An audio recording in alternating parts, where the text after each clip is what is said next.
What's up, YouTube? This is Damien J. This is a special edition of the morning drive. I realized looking back through my videos that I didn't have a video that talked about the comparison of all the shoes that I have. What brought this on is that the Nano Weave is coming out, so I kind of wanted to do a review again of all the shoes before those come in. I actually got the Adidas Crazy Train Power Elites coming in, or Crazy Train Elites coming in, and I'll be reviewing those also. But I felt like this would be a good time, mostly because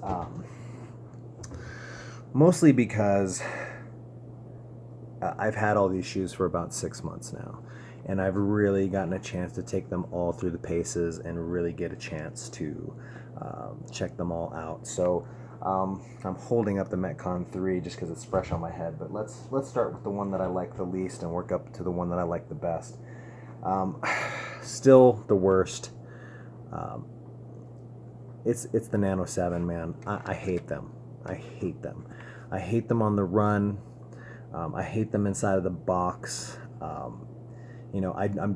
don't believe in breaking in shoes, and even though I have worn these, like I said, at least once a week for the last 6 months, I just don't enjoy the shoe. I just don't enjoy it. It feels like two bricks strapped to my feet. It is the absolute worst fucking shoe they've actually put out. I like the 6. I like the 6 a lot. I'm one of the rare people who like the 6, I guess, because some people will tell me I'm crazy. I like the 5. People think I'm crazy for liking the 5 because, they say the odd numbers are the bad ones, but the 7 is absolutely fucking horrible. I'm very hopeful, actually, that the weave is better than this, just because it's going to be made of a better material, but, we're going to go ahead and see. So that's actually on the bottom of my list. The next shoe is obviously going to be the Metcon 3. Now, while it's not an uncomfortable shoe, it's not really great on the run. And then the squeak is back, guys. Wearing these, like I said, a lot in the last 6 months. I've probably worn these. I would say the 7s I've worn the least, and I would say that these I've worn more than the Nobles, so not as much. Oh, that's interesting. I don't know why it's doing that. There we go. But as far as these shoes go, I'm just not a fan. I mean, they're fine. They're serviceable. It's a serviceable shoe. Is it the best? Not really. It just misses the mark in so many areas. I will say about the weaves is that they are a good Olympic lifting shoe if you don't have your lifting shoes with you. So they have a nice stable platform. I would say the same thing about these. They have a nice stable platform. I actually think that the Nano 7 for ollie lifts is a little bit better than this is, just because that squeak is obnoxious, and sometimes you hear it while you're you're getting into your second pull, and you can hear that squeak, and it can throw you off if it's a quiet room. I normally don't notice it at all, but every once in a while, these shoes remind you that they're there. All right, so next on the list is my Nobles. I like the look of these. I like the construction. I don't like how they are on the run at all. It's just not a running shoe. It's just not meant for it. This is an all-around, if you're staying in the box, great shoe, though. And that's probably its key selling point. So if you're not leaving the walls of the gym, I would say the Noble is the way to go. It's just a great shoe. It's well built, man. I really like it. People know what they are when they see them. CrossFitters in the know see them, they get excited, or people who don't have them will ask you. And like I said, it's a great shoe. Would I like it to be a little bit better on the run? Yes, but inside of the box, great shoe. Just a great all-around shoe, solid construction. I mean, look at this thing. I wear them a lot, and they have not, you can't even tell that I've worn them a lot. They look almost out of the box, minus the fact that, the bottom is white, so that kind of throws it off a little bit. other than that, man, just a great, well-constructed shoe. And, you know, like I said, if you're not leaving the box, definitely something to check out. Now, I've mentioned this before. It's really hard for me with these two shoes because they're so evenly matched. This is the Minimus 40 training shoe from New Balance, and this is the Metcon Flyknit DSX. And I gotta tell you, man, they are so good, both of them. These are both basically my daily drivers. I probably actually wear the New Balances just a little bit more. Great on the run. I would say the New Balance is just a little bit better. Maybe it's the Vibram. Somebody was telling me that the Vibram is really cushy and good, and I'm not a New Balance guy, so I didn't know. I said all I know is that when I run in this thing, it's awesome. I like it for WODs. Some people complain that their foot slides around in it. I haven't had that. Maybe it's because I'm an adult and I tie my shoes. Who knows for sure, but I haven't had any problems with them at all. So as far as the New Balance goes, I think it's the better of the two as far as everything that you can do with it inside of the gym. Start to finish, just a great shoe, great for lifts, great for runs, in and out of the box. I would say the only thing that's bad about it is that it looks like a dad shoe. I mean, if you see a New Balance shoe, the first thing you think is dad shoe. That's what you think. Whereas when you see the Metcon, it's more stylish. It's a more stylish shoe, but honestly, which one do I wear more? I wear the New Balance. I wear it out and about more because it's comfortable, and I know that sounds very daddish, but it is. It's a comfortable shoe. It's great inside, outside of the box. It's great for everyday use. People were telling me that the outside they were worried about because of the durability. They said that it had durability issues. I don't think that's the case because, as you can see, there's nothing wrong with it. At the very worst, here at the toe, you can kind of see it a little bit. It's kind of blackening, but I feel like I could take a wet rag and it would wipe right off. I don't have a question with durability with these at all. I mean, I've done rope climbs in them, legless and non-legless. I've run around in them. I've dropped stuff on them. I've gotten them dirty. Not a problem. The same thing can be said about the DSX Flyknit. They are just well constructed. I haven't had any problems with them, but bottom line, if you're gonna choose between these two shoes and you need something that's gonna be good inside and outside of the box, it really comes down to two things for most people, and I would say how it looks and how much it costs. And let's face it, the DSX Flyknit right now, just better. As of today, today is the 22nd of June. They have the black and white colorway of the DSX Flyknits. Okay. They have the DSX available for, I believe it's $130, and there's a 20% off coupon. It's summer 20, and if you use that, you can get a pair of the black and white colorways of this shoe.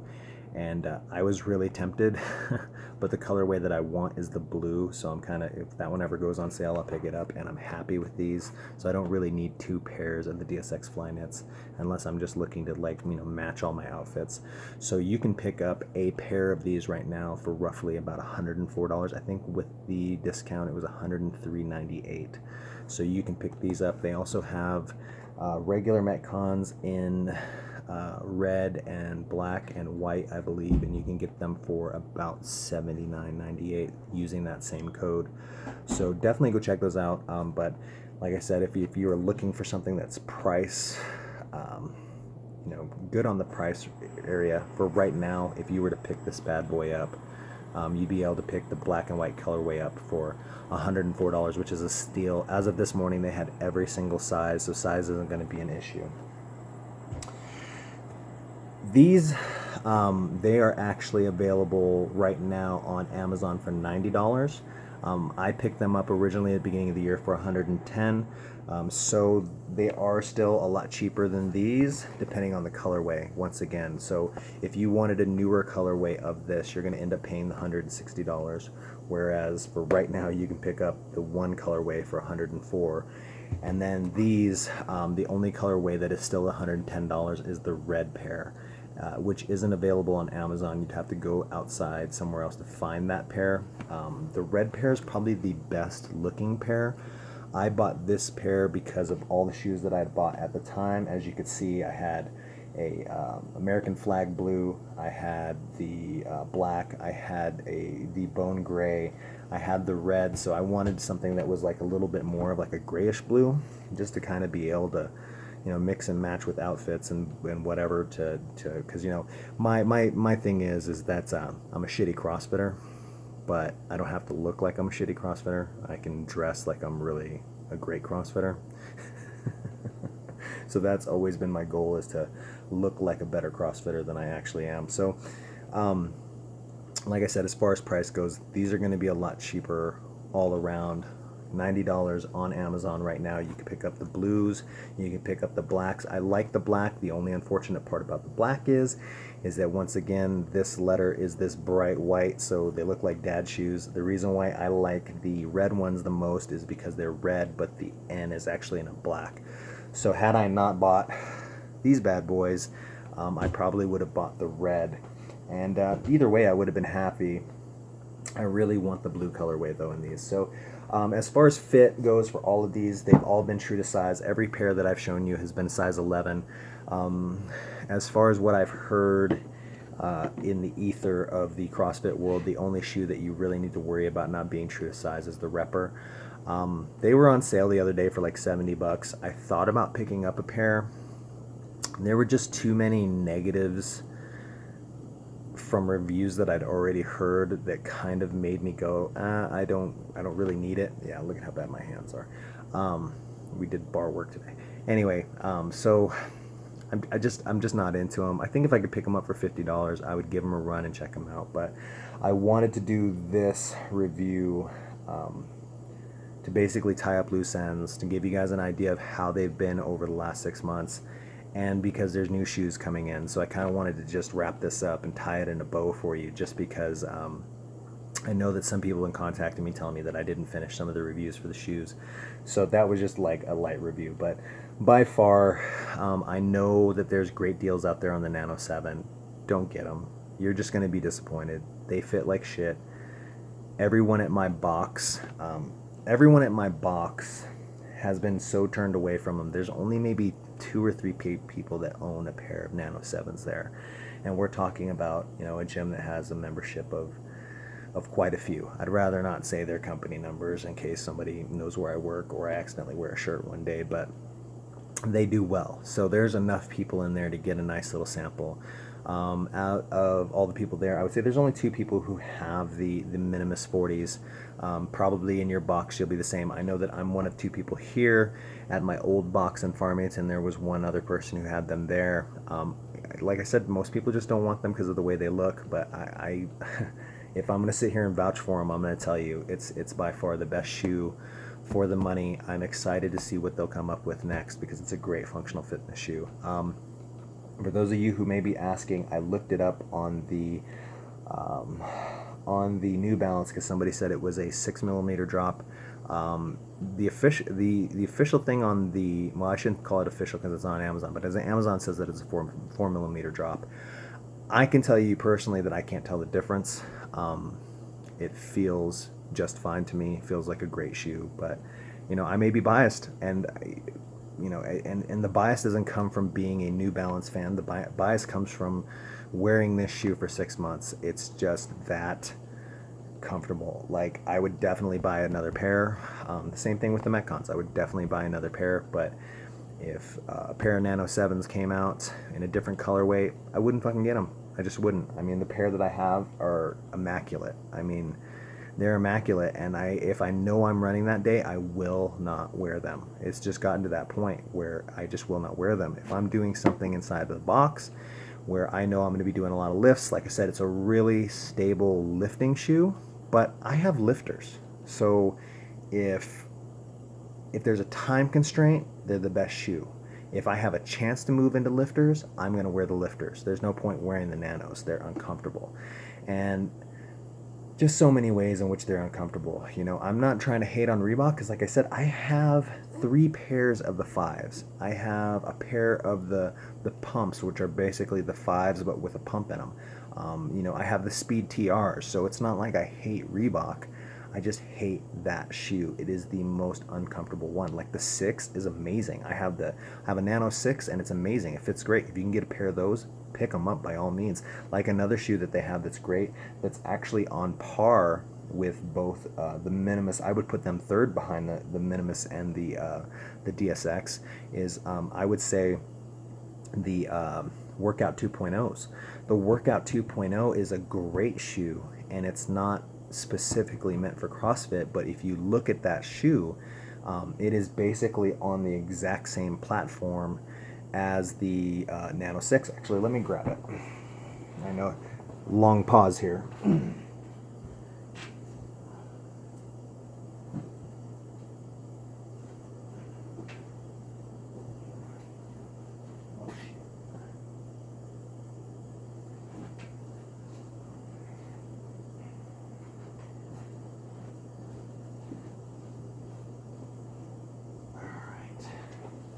Sorry about that. So these are the Nano 6s, and then the Workout 2.0s. If you look at them, I mean, the bottom, there's some differences there, obviously. Still has the inside tread so that you can do rope climbs with.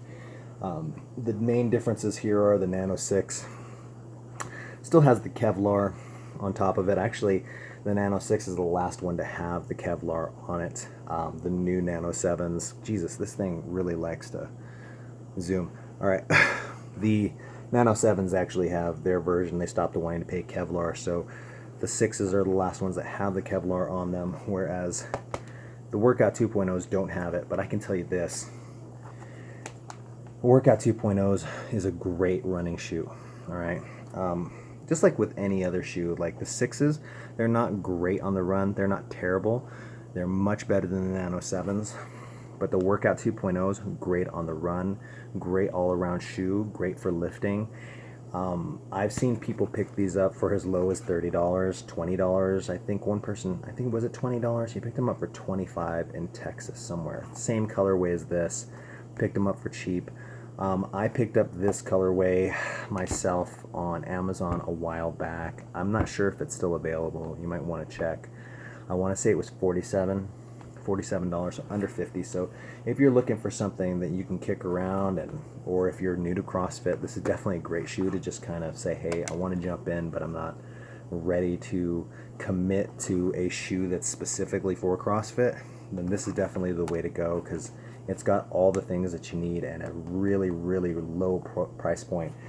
Even the Speed TRs right now are a great deal, because I've been seeing those go for as low as 50 also. So definitely try, definitely if you're getting into the sport and you just need a pair of shoes to try it out, the Workout 2.0s are a great choice, just because they don't say CrossFit on them. The next up from there would probably be the Speed TRs, just because of the price point. Like I said, that price point, if you're not ready to commit, but you need something that's for functional fitness, I would say that those two shoes are probably going to be the best value that you can get, because you can get them from $50 all the way lower, especially if you got like a Reebok dealer somewhere close to you. You'll be able to pick them up for cheap. But that's all I got, guys. Like I said, I just wanted to kind of tie up loose ends about talking about these shoes, because I knew that there are new shoes coming. 6 months from now, there's going to be, all the shoes are going to be refreshed again, I'm sure. So, and plus we don't know what we'll see at the games. Somebody might show up with, new shoes at the games. For those interested in the Weave, it did drop, I think about 2 days ago, like legit dropped. The only colorway that's available right now is the black and the white pair that I bought. The reds will be available, I believe it said July 17th, and I really wanted the blues, but they didn't have any information on them. So I imagine when they're getting ready to launch the reds, they will say something about the blues. So until then, once again, I'll start off. I've been trying to do better on videos. As you can see, this is like the 3rd video today. But I will make sure that as these shoes come in, I'll give you my initial impressions. You know, I've been doing barbell, so I am doing Olympic lifts at night along, you know, I'm doing 2 a days, so I'll have a really solid chance of being able to give you guys an idea of my first impressions. And then, as always, I like to have them for about a month before I actually dive into a review, just because, you know, the quirks tend to come out, and I might keep doing these 6-month reviews again, just because if you're looking for that durability, this gives us a chance to really kind of focus that all in and say, hey, these are all the pros, these are all the cons. So that's all I got. As always, you can follow me on the snaps, the tweets, and the grams. That's at Damian J, DAMIANJAY. I appreciate you guys watching. Please give it a like if you liked it. Please sub it up if you if you want to check out more of my videos. And that's all I got. Thanks for not riding with me.